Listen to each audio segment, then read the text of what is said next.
गुरु प्यारी साध संगत जी, आज 1 साल होने को है। इस बात की बेहद खुशी है कि मेरे सतगुरु महबूब पूज्य मनीष साहब जी के मेहर सदका उनके वचन संगत के समक्ष रखता आ रहा हूँ और संगत की तरफ से भरपूर हौसला अफजाई मिलती रही है। आज संगत के समक्ष रूहानी मस्त वाणी की वो मस्त वचन जो पूज्य मस्ताना शाह बलोचिस्तानी जी ने अपनी बेपरवाह मस्ती में आकर लिखवाए थे, रखने जा रहा हूँ। इन वचनों को पूज्य मनीष साहब जी ने एक बही में काफ़ी अरसा तक संभाल कर रखे थे और वक्त आने पर उन सभी मस्त वाणी के वचनों को एक संकलित ग्रंथ का रूप दिया। वो आज आपके समक्ष रखने जा रहा हूँ। मुझे इस बात की पूरी उम्मीद है कि मेरे सभी परमार्थी भाई बहन इन मस्ती भरे वचनों को बड़े प्रेम प्यार और गौर से सुनेंगे और इनसे लाभ उठाएंगे। मस्तवाणी डोली हुई संगत दा सहारा नामक पुस्तक का तीसरा भाग है। इसमें वो वचन दर्ज हैं जो सच्चा सौदा बनने से पहले सन 1947 और 48 ईस्वी में पूज्य परम संत मस्ताना शाह बलोचिस्तानी ने राधा स्वामी सत्संग घर सिरसा में एक बही में लिखवाए थे, जबकि आप पूज्य परम संत सावन शाह के हुक्म से वहां कुटिया बनाकर रहते थे और भजन किया करते थे। कुछ प्रेमी आपके पास कुटिया में भजन सिमरन के लिए आया करते थे और आप कुटिया के अंदर ही एक गुफा बनाकर रहा करते थे। दिन रात कुटिया के दायरे के अंदर ही रहते, टट्टी पेशाब भी अंदर किया करते थे। उस समय आपकी सेवा में 2 लड़के विद्याधर और गोविंद राम सिंधी रहा करते थे। ये बही काफ़ी अरसा तक पूज्य मनीष साहब जी के पास मौजूद रही और अब भी डेरा जगमाल वाली में मौजूद है। इसके छपने में काफ़ी देर हो गई थी, इसी कारण कई प्रेमी इसकी नकल करके भी ले गए थे ताकि इससे लाभ उठा सकें, और इसकी आगे भी कई नकलें हो चुकी हैं। कई प्रेमियों ने अपना मतलब सिद्ध करने के लिए इसमें कई किस्म की तब्दीलियां भी की हुई हैं। इस बही के वचनों में आए हुए प्रेमियों और महापुरुषों के नाम और उनका परिचय: बाबा जयमल सिंह जी महाराज, पूज्य परम संत बाबा जयमल सिंह महाराज, हजूर सरदार बहादुर महाराज, सरदार बहादुर जगत सिंह जी, सरदार बच्चन सिंह जी, सरदार हरबंस सिंह जी, पूज्य परम संत सावन शाह महाराज जी के पुत्र जिनको पूज्य मस्ताना जी भगत कहा करते थे और फरमाया करते थे कि भक्तों के वश में भगवान है, कि उन्होंने पिछले जन्म में भक्ति की और इसलिए भगवान खुद सावन शाह का रूप धार कर उनके कार्य करने आया है। सरदार चरण सिंह जी, हजूर सरदार चरण सिंह जी महाराज, सरदार हरबंस सिंह जी के बड़े सुपुत्र जो ब्यास में गद्दी नशीन थे। सरदार सतनाम सिंह जी, परम संत सावन शाह जी के पोते। सरदार कृपाल सिंह जी, संत कृपाल सिंह जी दिल्ली वाले। डिप्टी हरनारायण, पूज्य परम संत सावन शाह जी के सेक्रेटरी। भाई बाला, आपको भाई शादी के नाम से पुकारा जाता था और पूज्य मस्ताना जी उन्हें भाई बाला कहा करते थे। आप पूज्य परम संत सावन शाह जी के निजी सेवादारों में से थे। चौधरी रेवत राम वल्द गोविंद मलमलानी, जो पूज्य मस्ताना जी के बनाए हुए डेरा गांव कोटड़ा बलोचिस्तान में रहते थे। आपने पूज्य मस्ताना जी की 12 साल तक सेवा की। आपकी ये सेवा पूज्य परम संत सावन शाह जी ने भक्ति में कबूल फरमाई।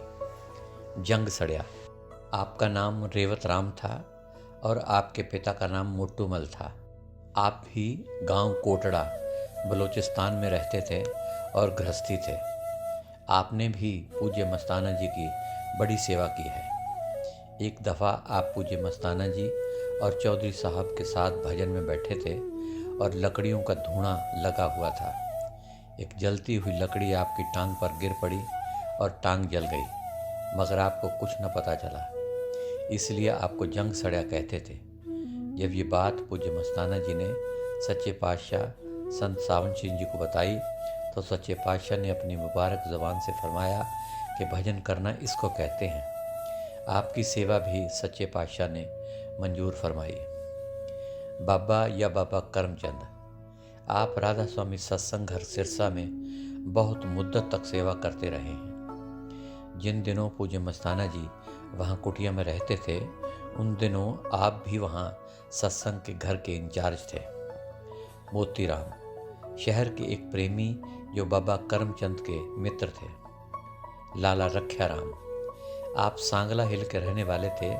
हिंदुस्तान के बंटवारे के बाद आप दिल्ली में आकर बस गए थे।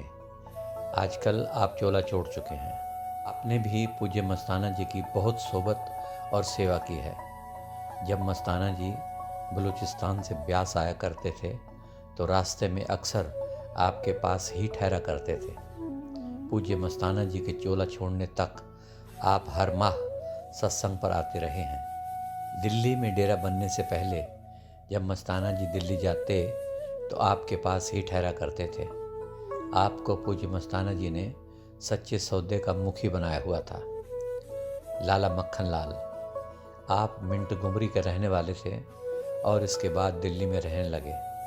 आपने भी पूज्य मस्ताना जी की बहुत सोहबत और सेवा की है। आप लाला रख्याराम के साथ हर माह सत्संग पर आते रहे हैं। आप पर भी पूज्य मस्ताना जी की बड़ी दया रही है। आपको सच्चा सौदा का कमांडर बनाया हुआ था। अब आप चोला छोड़ चुके हैं। लाला देवी दयाल जी, आप गोजरा के रहने वाले थे और बाद में रोहतक आकर रहने लगे। आप भी हर माह सत्संग पर आते रहे हैं। आप पर भी पूज्य मस्ताना जी की बड़ी दया रही। आपको सच्चा सौदा का जज मुकर्रर कर रखा था और आपकी ड्यूटी मैनेजर साहब के साथ लगाई हुई थी ताकि मिलकर डेरे की संभाल करें। बाद में आप मस्ताना शाह बलूचिस्तानी आश्रम जगमाल वाली में रहते रहे हैं। आजकल आप चोला छोड़ चुके हैं। भजन मंडली, यह किसी गाने बजाने या किसी मंडली का नाम नहीं है। भजन से मुराद अंदरूनी भजन के अभ्यास से है। इस भजन मंडली से मुराद ऐसी मंडली है जो भजन सिमरन के अलावा अंदरूनी शब्द का अभ्यास करे। इस भजन मंडली में काफ़ी आदमी थे, मगर सच्चे अभ्यासी तो सिर्फ पूज्य मस्ताना जी थे, जो अपने आप को छुपाते हुए भजन मंडली का नाम लेकर बात किया करते थे। लाला नेकी राम, आप भजन मंडली में शामिल थे और सच्चा सौदा के बनने से पहले ही पूज्य मस्ताना जी की सेवा में थे। आप सच्चा सौदा के एक मुखिया साधु और अभ्यासी थे। आपकी कुर्बानी एक बेमिसाल कुर्बानी है। नेकी राम का छोरा विद्या, आपको विद्याधर या विद्यानंद फक्कड़, गरीबदास, इनामी राम वगैरह कई नामों से पुकारा जाता रहा है। आप भी भजन मंडली में शामिल थे। आपका नाम लेकर ही पूज्य मस्ताना जी अक्सर बही के वचन में बात करते रहे हैं। आपने पूज्य मस्ताना जी की बहुत सेवा की है। आप पहले अपने पिता लाला नेकी राम की बहुत निंदा किया करते थे। आप और आपके दादा दोनों लाला नेकी राम का सख्त विरोध करते थे और उनके भजन सिमरन में रुकावट डाला करते थे। लाला नेकी राम की इस तकलीफ को दूर करने के लिए मस्ताना जी ने आपको बुलाकर समझाया और आपको अंदर के कई नज़ारे दिखाए, जिस पर आप भी पढ़ाई छोड़कर भक्ति भाव में लग गए। बाद में आपके दादा ने भी अपनी पुरानी भक्ति छोड़कर इसी लाइन की भक्ति कबूल की। फिर आपको अपने प्रारब्ध कर्म कटवाने के लिए और घर का काम चलाने के लिए गृहस्थ में डाला गया। आजकल आप चोला छोड़ चुके हैं। गोविंद राम सिंधी, आप भी भजन मंडली में शामिल थे। आपको पूज्य मस्ताना जी सिंध से लाए थे। आपने भी पूज्य मस्ताना जी की 3 साल तक बड़ी सेवा की। आप आजकल कल्याण बम्बई में रहते हैं। लाला देसराज, आप भी भजन मंडली में शामिल थे। आपको कुटिया का वजीर बनाया हुआ था। आप सिरसा में साइकिलों का काम किया करते थे। लाला खुशीराम या मिठन गोट फकीर, आप भी भजन मंडली में शामिल थे और सच्चा सौदा में शुरू में ही काम कर रहे थे। आपको पूज्य मस्ताना जी ने सच्चा सौदा का वजीर बनाया हुआ था। आपकी अनथक सेवा से सभी सत्संगी वाकिफ़ हैं। सच्चा सौदा के सामान की खरीद व वगैरह के लिए पूज्य मनीष साहब जी के अलावा आप भी काम करते रहे हैं। आपका पहला नाम मिट्ठू था और बहुत ही कमज़ोर और दुबले पतले थे। आपका नाम पूज्य मस्ताना जी ने बदल कर खुशीराम रखा, जिस पर आपके अंदर खुशियाँ बढ़ने लगी और सेहत भी अच्छी हो गई। आप मामूली पान बीड़ी वाली की दुकान पर नौकरी किया करते थे, आजकल अच्छे मालदार बने हुए हैं। न्यामत राम, आप भी भजन मंडली में शामिल थे। आपने पूज्य मस्ताना जी के चोला छोड़ने तक उनकी ज़ाती सेवा की। आप भी आजकल चोला छोड़ चुके हैं। नारायण सर, आप भी भजन मंडली में शामिल थे। आप सच्चा सौदा में एक मुखिया साधु थे। आपको पूज्य मस्ताना जी आशिक कहा करते थे। आपकी औरत आपकी भक्ति में रुकावट डालती थी, इसलिए आपने जवानी में ही उसका त्याग कर दिया और उसको दूसरी शादी करने की इजाज़त दे दी। आपने अपने भाई राम सरन और अपने पिताजी को इस भक्ति में लगाया। अब आप चोला छोड़ चुके हैं। ईश्वरदास, आप भी भजन मंडली में शामिल थे। आप नियामत के बड़े भाई हैं। आपने 7-8 साल सच्चा सौदा में बहुत सख्त सेवा की है। आप दिन को अपना घर का काम करते और रात को खुशीराम वज़ीर और लाला रामचंद के साथ पानी की गागरें उठाकर शहर से सच्चा सौदा लाते। प्यारे लाल, आप भी भजन मंडली में शामिल थे। सच्चा सौदा में भी साल भर तक अच्छी सेवा की। आप सिरसा के भूतपूर्व म्यूनिसिपल कमिश्नर हैं। बही के ज़्यादातर वचन आपके हाथों से ही लिखे गए हैं। भूरा राम, आप सच्चा सौदा के पास सावनपुरा ढाणी में रहते थे। पहले पल आपने 6 महीने तक सच्चा सौदा में बड़ी सेवा की और कभी कभी कुटिया में भी आते थे। इससे आगे पूज्य मस्ताना जी की मस्त वाणी के वचन पेश किए जाते हैं। मस्ताना जी की मस्त वाणी, जिसने कि बलूचिस्तान को मार मनाया, जो इसको पढ़े और अच्छी तरह सही करे तवज्जो देके। शाह सावन शाही निरंकार ये मस्ताना में बैठकर बलूचिस्तान, सिंध, पंजाब में काम जीवों को जगाने और भजन सिमरन का ढंढोरा दिलवाया। उसका नशा, होशियारी, चेतनता और मन और पंजों चोरों की जो घड़त अंदर होती है, उससे बहुत बचकर सावन शाह का आशिक बन जाएगा। नाम और शब्द पीछे पीछे फिरेगा। मस्ताना बोले, दुख जुल्म को सावन शाह के कहने में नहीं आती। जो इस मैदान में आवे तो पता लगे। नाम मिलना सुखाला नहीं है। जो 9 दर छोड़कर 10वीं गली में आवे तो मस्ताना उनका पाँव धो धो कर पिए। दुख दर्द जो सीने में होता है वो फिर पता लगे। ये बातों का मजबूर नहीं है, यह रोना और जागने का काम है। सौखा होता तो सारा जग सुंझा न फिरता। सीने विच एक गल न्यारी रखी असां छुपा के, सिर जावे जे बाहर कड्डां सीनियों वज विजा के। सोहणे वाजियों अखियां अंदर सब जग खाली दिसे, शायद गैबों चमक दिखावे मेरे दिल विच वसे। सतगुरु ने चिट्ठी मस्ताना जी के पास भेजी कि बेपरवाह होके सिंध, बलूचिस्तान, पंजाब में धूमधाम से सत्संग कर, और तेरा सत्संग ग्रंथ पोथियों के आश्रय नहीं है। ला धड़क होकर गुरु का सत्संग कर। दोस्त दुश्मन दोनों में मालिक है, फिर दोस्ती दुश्मनी पर ख्याल करना नहीं चाहिए। मालिक अगर दोस्त और दुश्मन दोनों के अंदर है तो फिर विरोध चित्त में क्यों आवे। अगर तुम सदगुरु का निश्चय करो तो तुमको दर्शन मिले और सुख तुमको देवे। चलना फिरना, सोना टुरना, खाना सब लेखे में है। सिमरन भजन करने से देह की तकलीफ कम हो जाती है। धन धन बाबा सावन शाह ब्यासवाड़ा जिसने जग तारया। बलूचिस्तान में स्वामी जी महाराज के और दूसरे महात्माओं के संस्कारी बनाए हुए रूह बलूचिस्तान में कई दिनों से पड़े थे। तो जब सच्चे सावन शाह का चोला आदमी का जग में पाके आया तो बलूचिस्तान को तारने की कोशिश किया और गैबी तार बलूचिस्तान में मस्ताना को पकड़ाया कि तू पूरा गुरु ढूंढ, नहीं तो नरकों में जाएगा। जब मस्ताना की उम्र 10-11 साल की थी तो सत्यनारायण का व्रत और सोने की मूर्ति बनाकर अपने हाथों से मंदिर बनाकर उसका कीर्तन रात दिन करता रहता था। तो सारे शहर के लोग आने लगे और मस्ताना खूब मशहूर हो गया और प्रकट हो गया। सत्यनारायण को मस्ताना की करामात मिल गई, पर सत्यनारायण न मिला। एक दिन रात को एक फ़कीर आया।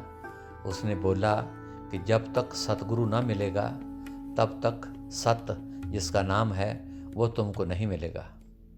मस्ताना फ़कीर के पैर पकड़ने लगा और मत्था टेकने लगा तो वह फ़कीर गायब हो गया। फिर मस्ताना बहुत उदास हुआ। फिर 3-4 दिन के बाद रात को नींद में देखा कि वही फ़कीर खड़ा है। फ़कीर बोला कि तू पूरा सतगुरु नहीं ढूंढता है। फिर 9 साल घूमता रहा और पूरी कोशिश से सतगुरु को ढूंढता रहा। 9 साल के बीच में 6 गुरु लफ्ज़ वाले किए, लेकिन उनसे शांति ना आई। फिर एक दिन रात को नींद में वो फ़कीर फिर आया। बोला कि तू अब थक गया है, तुम अब सीधे ब्यास आओ। तो मस्ताना उसी वक़्त वहाँ से चल पड़ा और सीधा ब्यास पहुँचा। फिर ब्यास से डेरे आया। उस वक्त वहाँ इतने मकान वगैरह नहीं थे, सिर्फ 1-2 मकान ही थे। वहाँ जो रहते थे उन्होंने बोला कि सतगुरु जी सिरसा गए हुए हैं। तो मस्ताना डेरा से सिरसा पहुँचा और सतगुरु जी से आ मिला। तो सतगुरु बोला कि बलूचिस्तान में बहुत रूह पड़े हैं, उनको तारांगा, मगर तुम जाकर जड़ मूर्ति को जो सत्यनारायण का मंदिर है, उनको जो तुमने मिट्टी का बनाया है उसको तोड़कर ढा के आओ तो तुमको हैरत का मंदिर और जिंदा सत्यनारायण देवांगा। मस्ताना फिर सरसा से बलूचिस्तान चला गया। वहाँ जाके मंदिर को ढहा के सोने की मूर्ति को टुकड़ा टुकड़ा करके जेब में पाके सिरसा उस मूर्ति को ले आया और सतगुरु के आगे रख दिया। फिर सतगुरु सच्चे पातशाह सावन शाह ने बोला कि जाकर बलूचिस्तान में सतगुरु के जस का ढिंढोरा दे, मैं तुमको अपनी दया मेहर देता हूँ। ये दया मेहर तेरा सारा काम करेगी। तू अब बलूचिस्तान चला जा। फिर बलूचिस्तान जाकर मस्ताना गुफा बनाकर बैठ गया। तो औरत आई। मस्ताना ने उसको बोला कि तू और पति जाकर देख, उसको सुख दे। तो मन मस्ताना को बोलने लगा कि तू साहूकार का लड़का है, ऐसा काम ना कर, बलूचिस्तान में बदनामी होगी। मस्ताना ने बोला कि तुमको ऐसा ख़राब करूँगा कि सारा बलूचिस्तान देखेगा। फिर सुबह को काले रंग का खोता मंगवाया, ढिंढोरे वाले को बुलवाया। फिर खोते पर चढ़कर तवा मंगाकर अपना सारा मुंह काला किया। फिर 50 रुपए की मिठाई मंगवाई और बोला कि जो मस्ताना को औरत की, बहन की, माता की गाली देवे उसको मिठाई देते जाओ। तो फिर सारे शहर में घूमकर मस्ताना गुफा में आया। तो मन ने बोला कि मैंने बहुत ऋषियों मुनियों को मारा है, तेरे ऊपर सतगुरु सावन शाह है, उसने मेरे को ख़राब किया है। तो फिर दूसरे दिन छोटे बच्चों ने बोला कि तेरी औरत ने शादी किया है, क्या मस्ताना तू देखना चाहता है तो तुमको दिखाएं। तो मस्ताना ने जाके औरत के पति और औरत को मत्था टेका कि तू मेरी माता और तू मेरा पिता। तो वो औरत का पति उसी वक्त मर गया और सारे बलूचिस्तान में ये हल्ला पड़ गया कि मस्ताना ने यह करामात दिखाई है। तो औरत का पिता बोला कि मैं नहीं जानता, उसने अपनी लड़की की तीसरे पति के साथ शादी कर दी और औरत उसी वक्त मर गई। फिर वो पति आकर मस्ताना जी को मत्था टेकने लगा। मस्ताना बोला कि जब तक सावन शाह निरंकार के पास नहीं चलेगा तब तक नहीं छड़ांगा। तो उसने बोला कि मेरे को अभी ले चलो। वो उसी वक्त ऊँटों पर चढ़कर स्टेशन पर गया और फिर गड्डी में बैठकर ब्यास पहुंच गए और सच्चे पातशाह के आगे मस्ताना ने अर्ज़ किया कि ये मेरी औरत का पति तुम्हारे चरणों में लाया हूँ। सच्चे पातशाह संगत के साथ हंसकर बोला कि अच्छा साहब, इनको नाम देवांगा। तो सतगुरु ने उसको नाम दे दिया। मस्ताना उसको लेकर बलूचिस्तान वापस चला गया। तो बलूचिस्तान में बड़ा डर पड़ गया। सतगुरु की दया मेहर किस तरह बीमारी पड़ती है। सारे बलूचिस्तान में इस तरह नमूने से पड़ गई। खूब सारे रूहों को मस्ताना के पास चुग चुग कर लाती थी। 2-2.5 महीने में 40 या 50 आदमी मस्ताना के पास इकट्ठे हो जाते थे। फिर ब्यास बड़ी संगत के साथ गुरु का जस कीर्तन करते हुए डेरे पहुंच जाते थे। 12 साल इसी तरह सतगुरु बलूचिस्तान से जीवों को खींच कर लाता रहा। 12 साल के बीच में जितनी करामातें बलूचिस्तान में सतगुरु ने दिखाई उतनी ना पंजाब में और ना हिंदुस्तान में, ना यूपी में, ना विलायत में ऐसी संभाल और करामातें कहीं ना हुई। सारा बलूचिस्तान हैरान हो गया और मस्ताने का बहाना हुआ और सारा बलूचिस्तान बोलता था कि किसी ने ऐसी ताकत नहीं दिखाई है जैसी कि बलूचिस्तान में मस्ताना के मुर्शद सावन शाह ने दिखाई है। फिर सारे बलूचिस्तान का पीर भी कामिल मुर्शद को बलूचिस्तान से ब्यास देखने आया कि देखें मस्ताने का मुर्शद कैसा है। और वो सब डेरे आए और उसके साथी और वो आप सारे मुसलमान नाम लेकर गए और बोलते गए कि तन मस्ताना का मुर्शद है और तन मस्ताना है जिसने ऐसा कामिल मुर्शद ढूंढा है, जिसने बलूचिस्तान की अपनी सारी ताकत से मार बनाया है। फ़कीर माया के वास्ते शहरों में आप धक्का खाते फिरते हैं, लेकिन मस्ताना का मुर्शद ने बैठी जगह पर बलूचिस्तान का आदमी अपने चरणों में मंगवाया और माया भी चरणों में धक्का खाती फिरती है। वो पीर अपने मुसलमान साथियों के साथ देखकर हैरान रह जाता कि बोला कि असी तो 2 पाई के फ़कीर हैं, धक्का खाते फिरते हैं, सच्चा पीर तो मस्ताना का मुर्शद है। तो पीर ने सतगुरु को बोला कि मस्ताना को बलूचिस्तान न भेजोगे तो फिर वहाँ अंधेरा पड़ जाएगा। पातशाह सावन शाह बोला कि मैंने बलूचिस्तान से मस्ताना को पेंशन दिया है और जो मस्ताना के साथ चौधरी रहता है अभी उसमें सतगुरु बैठकर कार्रवाई करेगा। और पीर बलूचिस्तान चला गया। मस्ताना को सतगुरु ने बोला कि अभी मुल्तान, गोजरा, मिंटगुमरी, सांगला, हिल इन मुल्कों में गुरु का जस करते रहो। फिर 2 साल बड़ी धूमधाम से सतगुरु का जस कीर्तन इन मुल्कों में करते रहे। तो फिर सतगुरु ने बोला कि तुम्हारी बदली अब सिरसा में है और वहाँ जाकर कुटिया बनाकर भजन सिमरन करते रहो। तो अभी सिरसा में कुटिया बनाकर, कुटिया के बीच में गुफा बनाकर सतगुरु का आसरा लेकर सतगुरु से हुक्म मान के बैठ गया हूँ। एक सिंध के सेठ का लड़का लाखों रुपए की जायदाद त्याग कर मस्ताना के साथ रहकर भजन करता है और एक सिरसा में विद्या नेकीराम का छोरा सब कुछ त्याग कर 11-12 साल की उम्र में मस्ताना के साथ जाकर भजन करता है। गुरु प्यारी साध संगत जी, आज के लिए इतना ही। कल फिर पूज्य मनीष साहब जी द्वारा संकलित ग्रंथ रूहानी मस्त वाणी के वचन आपके समक्ष रखूँगा। तब तक के लिए मुझे नाचीज़ को इजाज़त दीजिए और मेरी दोनों हाथ जोड़कर प्यार भरी धन धन सतगुरु तेरा ही आसरा, हाजिर नाजर जिंदा राम तेरा ही आसरा कबूल फरमाएं।